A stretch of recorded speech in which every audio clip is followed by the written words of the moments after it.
આપણે સૌ જાણીએ છીએ કે આપણે ભણીએ છીએ અત્યારે પ્રકરણ નંબર 10 નામ છે ગુરુત્વાકર્ષણ, બરાબર? જેમાં અત્યાર સુધી આપણે જોયું કે ગુરુત્વાકર્ષણ એટલે શું, તો કે કેન્દ્રગામી બળ છે. ત્યારબાદ આપણે ભણીએ કે ગુરુત્વાકર્ષણનો સાર્વત્રિક નિયમ, તો કે નિયમ શું છે, કે વિશ્વનો પ્રત્યેક પદાર્થ બીજા પદાર્થ પ્રત્યે આકર્ષણ ધરાવે છે, આકર્ષણ બળ ધરાવે છે, અને જે બે પદાર્થોના દ્રવ્યમાનના ગુણાકાર તથા તેમની વચ્ચેના અંતરના વર્ગના વ્યસ્ત પ્રમાણમાં હોય છે. એના માટે આપણે સમીકરણ મેળવ્યું, જે સમીકરણ હતું F બરાબર G ગુણ્યા M છેદમાં D નો વર્ગ, જ્યાં કેપિટલ M અને સ્મોલ m હતો. ત્યારબાદ આપણે જોયું G ની ગણતરી, તો કે G ની ગણતરી કેવી રીતે થાય, તો કે જે ગુરુત્વાકર્ષણનો સાર્વત્રિક અચળાંક છે, જેનો એકમ છે ન્યૂટન મીટર સ્ક્વેર છેદમાં કિલોગ્રામનો વર્ગ, એનો SI એકમ છે. તે કોના દ્વારા આપવામાં આવ્યું, તો કે હેનરી કેવેન્ડિશ નામના વૈજ્ઞાનિક દ્વારા આપવામાં આવ્યું છે. અને વેલ્યુ છે એટલે કે એની કિંમત છે G ની કે 6.676 ગુણ્યા 10 ની -11 ગ્રામ ન્યૂટન મીટર સ્ક્વેર છેદમાં કિલોગ્રામનો વર્ગ. આ એની કિંમત છે, અને આ કિંમત જડ કહેવાશે. દરેક જગ્યાએ આપણે આટલી લઈશું G ની કિંમત. ત્યારબાદ આપણે એક ઉદાહરણ જોયું, એના પરથી આપણે જોયું કે પૃથ્વીનું ચંદ્ર પ્રત્યેનું આકર્ષણ બળ શોધ્યું. ત્યારબાદ આપણે સમજ્યા હતા ગુરુત્વાકર્ષણના સાર્વત્રિક નિયમનું મહત્વ, જેમાં 4 મહત્વ હતા. કયા મહત્વ હતા, તો કે આપણને પૃથ્વી સાથે બાંધી રાખતું બળ, ત્યારબાદ કે પૃથ્વીનું ચંદ્રનું પૃથ્વીની ફરતે પરિક્રમણ, એના માટે ગુરુત્વાકર્ષણના સાર્વત્રિક નિયમનું મહત્વ છે. ત્યારબાદ હતું સૂર્યની ફરતે ગ્રહોનું પરિક્રમણ, અને ત્યારબાદ અંતિમ જે આપણે વ્યવહારિક જીવનમાં એનો ઉપયોગ થાય છે, આપણે સમજીએ છીએ એ છે કે ચંદ્ર અને સૂર્યને લીધે, સૂર્ય અને ચંદ્રને લીધે ભરતી અને ઊંટ, બરાબર છે. હવે એના પછી આપણે ભણવાનું છે મુક્ત પતન. આમ તો આપણે ગતિવાળા પાઠની અંદર ભણી ગયા છે કે મુક્ત પતન એટલે કઈ રીતે. તો આપણે સરળ રીતે સમજીએ હતા કે આપણે એક દડો લીધો હતો, બરાબર? દડાને હું શું કરતો હતો, ઉપરથી છોડી મૂકતો હતો. પરિણામે થતું શું કે ગુરુત્વાકર્ષણ બળને લીધે થઈને એ દડો કઈ બાજુ આવતો, પૃથ્વીની તરફ ખેંચાતો હતો. એ સિવાય બીજું ઉદાહરણ જોયું કે હું દડાને જો ઉપરની દિશામાં ફેંકીશ બળ કરીને, તો થશે શું કે કેટલું થોડુંક અંતર કાપશે, જ્યાં સુધી બળ મળતું રહેશે ત્યાં સુધી એ અંતર કાપશે. પરંતુ ત્યારબાદ શું થશે કે એક સમય એવો આવશે કે દડો ઉપર જવાનું બંધ કરી દેશે, અને કઈ બાજુ આવશે, નીચેની તરફ આવવાનું ચાલુ કરી દેશે. તો અહીંયા થશે શું કે જે સ્થળેથી દડો મહત્તમ ઊંચાઈ પ્રાપ્ત કરે છે અને ત્યારબાદ ત્યાંથી નીચે પડવાનું શરૂ કરે છે, તો ત્યાં તો કોઈ પ્રકારનું બળ લાગશે, માત્ર એક જ ગુરુત્વાકર્ષણ બળ હશે. તો થાય શું કે એ દડો મુક્ત પતન થશે. આપણને એના પરથી થોડો આઈડિયા છે કે મુક્ત પતન એટલે શું, કે માત્ર ગુરુત્વાકર્ષણ બળને લીધે થઈને, શું કીધું, માત્ર ગુરુત્વાકર્ષણ બળને લીધે કોઈ પદાર્થ ખેંચાઈ આવતો હોય તો તેને શું કહે, મુક્ત પતન કહે છે. બરાબર? આપણે એને ચોપડીની અંદર આપ્યું છે એક, બરાબર? આપણે આ રીતે સમજી શકીએ મુક્ત પતન કે માત્ર ગુરુત્વાકર્ષણ બળને આધારે જે પદાર્થ આકર્ષાય તેને મુક્ત પતન કહે છે. હવે આ મુક્ત પતન છે આપણે અહીંયા સમજવાનું છે નવું વસ્તુ, જેને કહીશું આપણે ગુરુત્વીય પ્રવેગ, બરાબર છે? આપણે જોયું કે દડાને જ્યારે આપણે ઉપરથી છોડીશું તો થશે શું, તો કે અહીંયા આ ઊંચાઈ છે, બરાબર?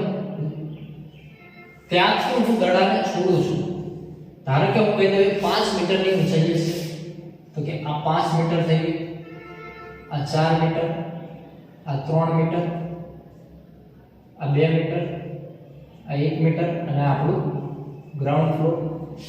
બરોબર છે. તો થશે શું કે જ્યારે હું દડાને અહીંથી છૂટીશ, બરાબર, ત્યારે એનો વેગ કેવો હશે? તો કે 0 હશે. કોઈ હશે તો કે હું ત્યાં જ છું. હવે એ દડો જેમ જેમ નીચે આવશે, બરાબર, નીચે આવશે એટલે શું થશે? એના વેગમાં વધારો થશે. જેમ જેમ એ પૃથ્વીની નજીક આવતો જશે તેમ શું થાય છે? તેના વેગમાં વધારો થાય છે. આપણે સમજીએ છીએ કે દડો જો અહીંથી ફેંકીશ તો થોડુંક સરળ રહેશે, બરાબર, ઉપરથી આવતો હશે તો શું થોડુંક એમાં વેગ વધારે છે. પરિણામે શું થાય? મારે જજમેન્ટ લેવું હોય તો થોડું અઘરું પડે. બરાબર છે. તો અહીંયા વેગમાં ફેરફાર થાય છે. તો આપણે સૌ જાણીએ છીએ કે જો વેગમાં ફેરફાર થતો હોય તો તેને શું કહે? પ્રવેગ કહે છે. તો અહીંયા થશે શું? નીચે આવશે એટલે એના વેગમાં ફેરફાર થશે. પરિવાર નીચે આવશે એટલે વેગમાં ફેરફાર થશે. પરિવાર નીચે આવશે એટલે વેગમાં, પરિવાર નીચે આવે એટલે વેગમાં ફેરફાર અને 0 થઈ જશે અંતે વેગ. તો આ જે વેગમાં ફેરફાર છે, વેગમાં ફેરફાર શા કારણે થશે? આપણે સૌ જાણીએ છીએ કે નીચે શું લાગે છે? ગુરુત્વાકર્ષણ બળ. તો આ દડાને સતત ગુરુત્વાકર્ષણ બળ મળે છે. પરિણામે થાય છે શું? એના વેગમાં ફેરફાર થાય છે. તો અહીં ગુરુત્વાકર્ષણ બળને લીધે તેને વેગમાં ફેરફાર થાય છે. માટે એ પ્રવેગને શું કહીશું? ગુરુત્વીય પ્રવેગ કહીશું. ખ્યાલ આવે? અહીંયા શું થાય છે કે ગુરુત્વાકર્ષણ બળને લીધે પદાર્થના વેગમાં સતત ફેરફાર થાય છે. આથી તે પદાર્થના પ્રવેગને શું કહીશું? ગુરુત્વીય પ્રવેગ કહીશું. તો લખવો હોય તો લખી લઈએ આપણે અને લખી લઈએ આપણે.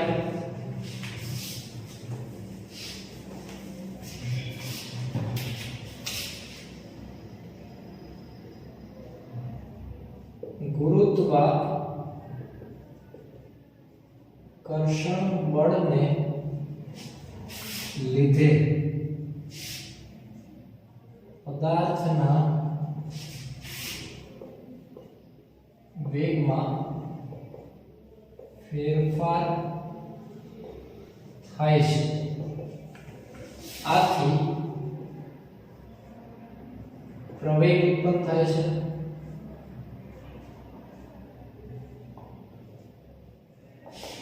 બરાબર. અને આ પ્રવેગને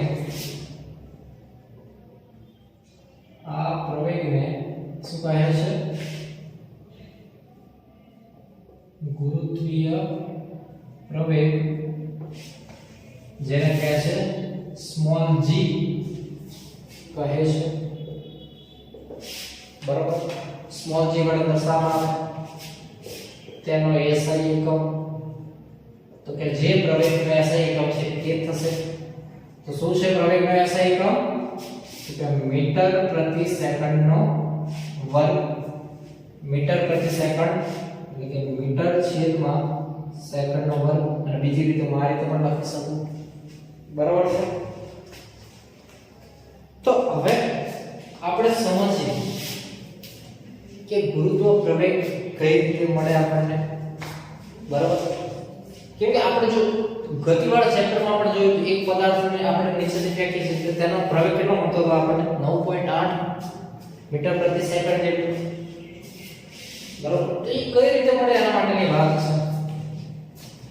તો આપણે જાણીએ છીએ કે કોઈ પણ પદાર્થ છે, બરાબર, શું છે આપણે કે કોઈ પણ બે પદાર્થ છે એની વચ્ચે આકર્ષણ બળ કેટલું હોય? તો કે F બરાબર G, બંને પદાર્થના માસના ગુણાકાર જેટલું એટલે કે દ્રવ્યમાનના ગુણાકાર જેટલું અને છેદમાં તેમની વચ્ચેના અંતરના વર્ગના વ્યાસ પ્રમાણમાં. બરાબર છે. તો અહીંયા આપણે લઈએ ખાલી એક દડો. બરાબર છે. હવે દડો છે ન્યૂટનના ગતિનો બીજો નિયમ છે. શું છે? તો કે આપણે જોયું કે ન્યૂટનના ગતિનો બીજો નિયમ શું છે કે F = m * a, એટલે કે ખાલી હું m a લખી શકું કે દ્રવ્યમાન પદાર્થનું દ્રવ્યમાન અને એના પ્રવેગનો જો ગુણાકાર કરું તો મને શું મળે? બળ મળે છે. બરાબર છે. તો આપણે એક વસ્તુ સમજીએ કે આપણી પાસે કોઈ પદાર્થ છે, બરાબર? એ પદાર્થનું બરાબર એ પદાર્થનો દ્રવ્યમાન છે m. તો આપણે એનો સમજીએ, વ્યવસ્થિત રીતે લખી નાખો તો તમને ખ્યાલ આવે. તો g નું મૂલ્ય શોધવા માટે જો આપણા પુસ્તકમાં પણ એક પ્રવૃત્તિ આપી છે 10.1, બરાબર છે. તેમાં આપણને શું કીધું કે એક પથ્થર લો, તેને ઉપરની તરફ ફેંકો, તે એક નિશ્ચિત ઊંચાઈ સુધી પહોંચે છે, પછી તે નીચે પડવા લાગે છે. બરાબર છે. શું કીધું આપણને? તે એક નિશ્ચિત ઊંચાઈ સુધી પહોંચે છે અને ત્યારબાદ શું થાય છે? તો કે નીચે પડવા લાગે છે. બરાબર. આપણે સમજીએ કે ન્યૂટનના ગતિના બીજા નિયમ મુજબ, એટલે કે ગતિના બીજા નિયમ મુજબ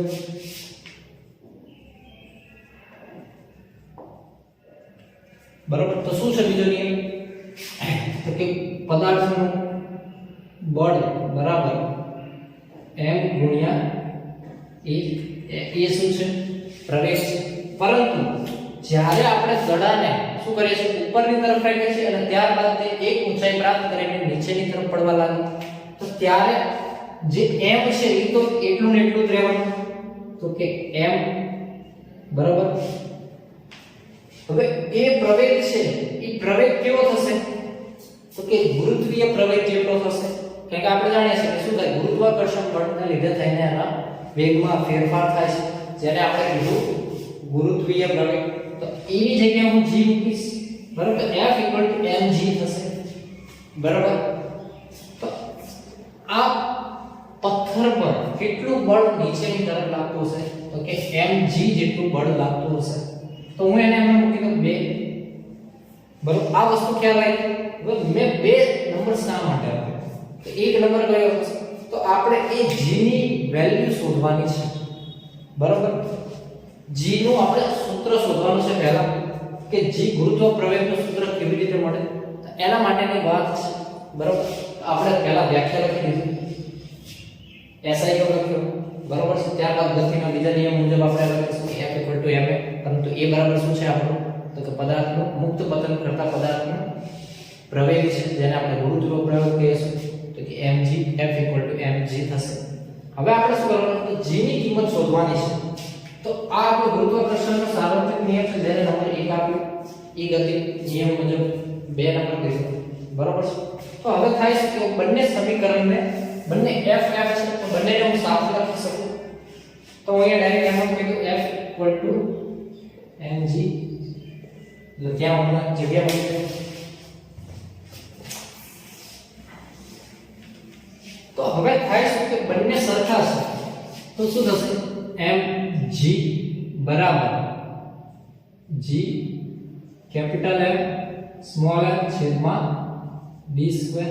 હવે m અને m બંને ઉડી જશે, કેમ કે જો આપણે પૃથ્વીની સાપેક્ષે ગણવાની વાત છે, તો પૃથ્વીનો દળ કેટલો થશે? કેપિટલ M, પથ્થરનો દળ સ્મોલ m, બરાબર. અને d એટલે બંને વચ્ચેનું અંતર. તો m ઉડી જશે, તો વધશે શું? તો કે g બરાબર કેપિટલ G m છેદમાં d નો વર્ગ, જે થઈ ગયું આપણું ગુરુત્વીય પ્રવેગ શોધવાનું સૂત્ર થઈ ગયું છે, બરાબર. એટલે આ જે ગુરુત્વીય પ્રવેગ શોધવાનું સૂત્ર છે, તો આ કોઈ પણ પદાર્થ માટેની વાત છે, બરાબર. ક્યારની વાત છે? તો કે કોઈ પણ પદાર્થની ગુરુત્વ પ્રવેગ શોધવા માટેનું સૂત્ર છે. પરંતુ જ્યારે આપણે પૃથ્વીની સપાટી પર રહેલી વાત કરતા હોઈએ ત્યારે, બરાબર, ક્યારે? કે જ્યારે પૃથ્વીની સપાટી પરની વાત કરતા હોઈએ, પૃથ્વીની સપાટી પર રહેલ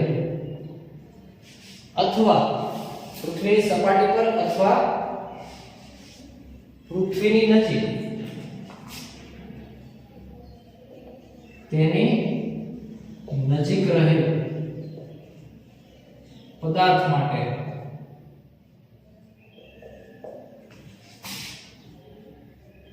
ગુરુત્વીય પ્રવેગ બરાબર શોધવા માટેની વાત છે તો કે g બરાબર કેપિટલ G આવશે કે જે ગુરુત્વાકર્ષણનો સાર્વત્રિક અચળાંક છે ગુણ્યા m તો કે m શા માટે તો કે પૃથ્વીનો દળ હવે પૃથ્વીના દળની જોડે કોઈ પણ પદાર્થ હશે તો શું થશે એ તો કેવું થશે નાનું થશે બરાબર છેદમાં d છે તો પૃથ્વીની ત્રિજ્યાની સાપેક્ષે જ વાત થશે દરેક વસ્તુ તો કે ગુરુત્વાકર્ષણનો પૃથ્વી પર ગુરુત્વ પ્રવેગ શોધવાની વાત માટેનું સૂત્ર છે તો થયું શું કે પૃથ્વીની નજીક અથવા પૃથ્વીની સપાટી પર રહેલ પદાર્થનો ગુરુત્વીય પ્રવેગ શોધવો હોય આ સમીકરણની આપણે કિંમત મૂકીએ એટલે આપણને શું મળે ગુરુત્વીય પ્રવેગનું મૂલ્ય મળે છે બરોબર છે તો હવે શું થયું કે ગુરુત્વીય પ્રવેગનું સૂત્ર થયું તો હવે આના ઉપરથી આપણે આની અંદર કિંમત મૂકીએ તો આપણને શું મળશે પૃથ્વીની સપાટી પર અથવા પૃથ્વીની આસપાસ રહેલ એટલે કે પૃથ્વી પર રહેલ પદાર્થનું ગુરુત્વીય પ્રવેગનું મૂલ્ય મળશે તો આપણો બીજો મુદ્દો એ છે કે પૃથ્વીના ગુરુત્વીય પ્રવેગ g ના મૂલ્યની ગણતરી કરો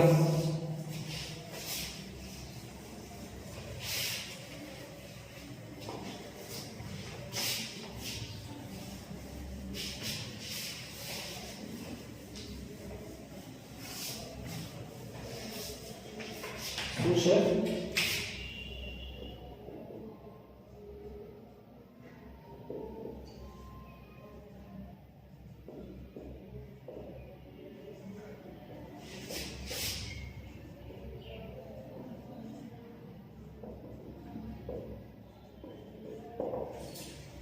તો આપણે શોધીએ કે પૃથ્વી કેવી છે થોડી લંબગોળ જેવી છે આટલી બધી તો લંબગોળ નથી પરંતુ લંબગોળ જેવી છે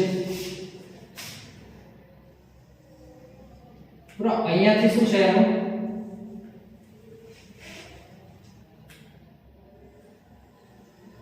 એક આવી છે બરાબર કે અહીંથી એને ધ્રુવ છે એમ અને સાઉથ ઉત્તર ધ્રુવ દક્ષિણ ધ્રુવ બરાબર આ બંને વચ્ચેનું જે અંતર છે એના કરતા આ અંતર કેવું છે વધારે તો કે વધારે કઈ જગ્યાએ તો કે વિષુવવૃત્ત પર બરાબર જ્યારે ધ્રુવ પર નજીક છે બરાબર અને વિષુવવૃત્ત પર વધારે દૂર છે તો થશે શું કે જ્યારે કોઈ પદાર્થ છે વિષુવવૃત્ત પર હશે અને ધ્રુવ પર હશે તો બંનેની સાપેક્ષે વાત કરીએ છીએ આપણે બરાબર એમ તો બંને પર લાગતું બળ સરખું જ હશે પરંતુ ધ્રુવો પર લાગતું ગુરુત્વાકર્ષણ બળ વધુ હશે તો કે શા માટે તો આપણે સૂત્ર જાણીએ છીએ કે F g capital M small m છેદમાં d સ્ક્વેર બરાબર તો ધ્રુવ પરની વાત કરીએ ધ્રુવ પર બરાબર છે તો આ જે d હશે એ કેવું થશે ઓછું થશે તો જેનો અંશ ઓછો બરાબર એની કિંમત કેવી મળે તો કે વધુ મળે તો બળ ત્યાં કેવું લાગશે વધારે લાગશે હવે વિષુવવૃત્ત પરની વાત કરીએ છીએ તો કે વિષુવવૃત્ત કેન્દ્રથી કેવું થશે ધ્રુવની સાપેક્ષે તો કે દૂર બરાબર દૂર એટલે કે d ની કિંમત કેવી હશે વધુ એટલે કે છેદની કિંમત વધુ છે તો અંશ કેવો મળશે તો કે ઓછો બરાબર એ આપણે માટે સમજ્યા કે જો અંશની કિંમત 1/2 છે તો કેટલી મળશે 0.5 મળશે બરાબર જો અંશ આ 2 છે બરાબર તો કે આ વધારે મેં મૂકી હવે જો અંશની કિંમત હું 1 મૂકું એટલે કે ઓછી થાય તો કિંમત કેટલી મળશે 1 તો અંશ નાનો તેમ કિંમત કેવી મળી વધુ અંશ મોટો તો કિંમત કેવી મળી નાની એ જ પ્રમાણે અહીંયા થયું તો અહીંયા થશે શું કે ધ્રુવો પર વધારે આકર્ષણ બળ લાગતું હશે જ્યારે વિષુવવૃત્ત પર ઓછું આકર્ષણ બળ લાગતું હશે બરોબર પરંતુ આપણે તો શું સરખું લઈએ છીએ અત્યારે સાદી ગણતરી કરવાની એટલે જો આપણે રોકેટને ઉડાડવાનું હોય તો આપણે એ બધી ગણતરી ધ્યાનમાં લેવી પડે તમે જોશો કે ધ્રુવો પરથી અથવા ધ્રુવની નજીકથી કોઈ દેશ એમના સેટેલાઇટ લોન્ચ કરતા નથી પરંતુ વિષુવવૃત્ત પર આવેલા દેશો પરથી વધારે લોન્ચ કરશે. કેમ? તો કે તે જગ્યાએ ગુરુત્વીય કર્ષણ બળ કેવું લાગશે? ઓછું લાગશે ધ્રુવની સાપેક્ષે. પરિણામે શું? એનો પ્રવેગ એમને શું મળશે? વધારે મળી શકે. બરાબર છે? તો હવે આપણે ગુરુત્વીય પ્રવેગ g ના મૂલ્યની ગણતરી કરવાની છે. આપણને સૂત્ર ખબર છે. શું છે? તો કે g બરાબર g કેપિટલ M છેદમાં r સ્ક્વેર. બરાબર છે? તો આમાં આપણે બધી કિંમતો મૂકી દઈએ. g ની કિંમત કેટલી છે? તો કે 6.7 ગુણ્યા 10 ની માઈનસ 11 ઘાત. એનો એકમ છે newton metre square into kg minus 2. એટલે હું એને છેદમાં લખી લઉં. છેદમાં kg નો વર્ગ ગુણ્યા m શું છે? એટલે કે પૃથ્વીનું દળ થશે. તો પૃથ્વીનું દળ કેટલું આપ્યું છે? આપણે 6 ગુણ્યા 10 ની 24 ઘાત kg. તો આપણે યાદ રાખી લઈશું કે પૃથ્વીનું દળ કેટલું છે? તો 6 ગુણ્યા 10 ની 24 ઘાત kg. r શું છે? તો કે r આપણને આપ્યું છે પૃથ્વીની ત્રિજ્યા છે. તો એ પણ યાદ રાખી લેજો. 6.4 ગુણ્યા 10 ની 6 ઘાત મીટર. 6.4 ગુણ્યા 10 ની 6 ઘાત મીટર છે. બરોબર? તો આપણે શોધીએ છે ગુરુત્વીય પ્રવેગ g. તો એનો SI એકમ તો આપણને ખબર છે કે શું છે? મીટર પ્રતિ સેકન્ડ. બરોબર? મીટર પ્રતિ સેકન્ડ નો વર્ગ. તો આપણને એ મળવું જોઈએ. તો આપણે જોઈએ કે શું આપણને મળે છે કે નથી મળતું. બરોબર? તો જોઈએ આપણે. તો કે m કેન્સલ થઈ જાય. અહીંથી kg ઉડી જશે. એટલે બચશે શું? ખાલી ન્યૂટન છેદમાં ન્યૂટન ઇન્ટુ મીટર છેદમાં kg. બરોબર? આપણને આ મળે છે. તો આપણે ડાયરેક્ટ એમને યાદ રાખીને કે ગુરુત્વીય પ્રવેગનું મૂલ્ય શું છે? તો કે મીટર પ્રતિ સેકન્ડ છે.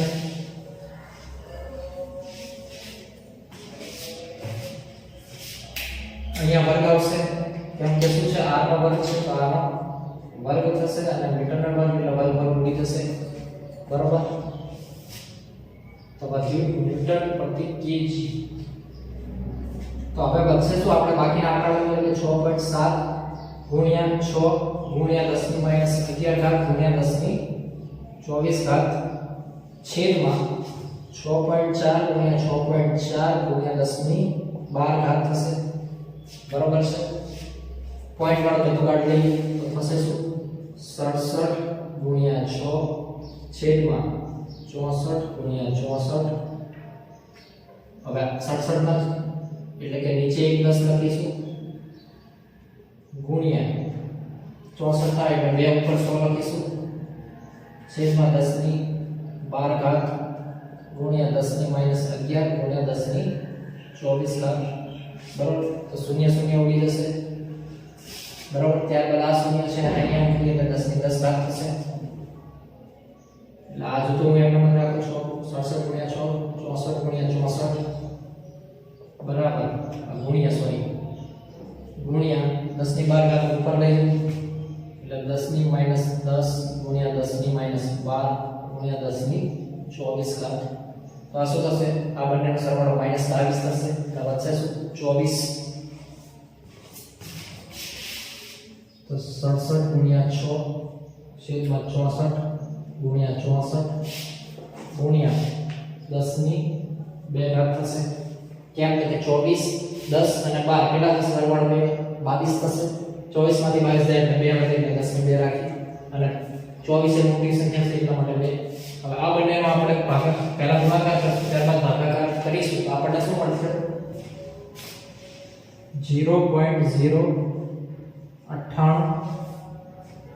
ગુણ્યા 10 ની 2 ઘાત મળશે અને એનો એકમ છે મીટર પ્રતિ સેકન્ડ વર્ગ. આ વર્ગને આપણે 10 છે એટલે કે 100 ને આપણે આની જોડે ગુણીશું એટલે આપણને શું મળશે? 9.8 ગુણ્યા 9.8 મીટર પ્રતિ સેકન્ડ નો વર્ગ. આપણે જે ગુરુત્વીય પ્રવેગનું સૂત્રથી 9.8 ગુણ્યા મીટર પ્રતિ સેકન્ડ નો વર્ગ. આ આપણો થઈ ગયો ડાયરેક્ટ જવાબ. બરાબર છે? આપણે યાદ રાખી લેવાનું મૂલ્ય આપણને જો પૂછ્યું હોય તો આપણને ખ્યાલ હોવો જોઈએ કે પૃથ્વીનું પહેલા તો ગુરુત્વાકર્ષણનું સાર્વત્રિક અચળાંકનું મૂલ્ય કેટલું છે? તો કે 6.7 ગુણ્યા 10 ની -11 મીટર સ્ક્વેર છેદમાં કિલોગ્રામ સ્ક્વેર. ત્યારબાદ પૃથ્વીનું દળ કેટલું છે? તો કે 6 ગુણ્યા 10 ની 24 કિલોગ્રામ. અને ત્યારબાદ જો પૃથ્વીની ત્રિજ્યા કેટલી છે? 6.4 ગુણ્યા 10 ની 6 મીટર. બરોબર, તો એ આપણે ખ્યાલ આવે તો આપણને g ની કિંમત મળી જાય છે આ જ રીતે. બરોબર છે. હવે જે આપણે ભણવાનું છે એ આપણે જોઈએ થોડું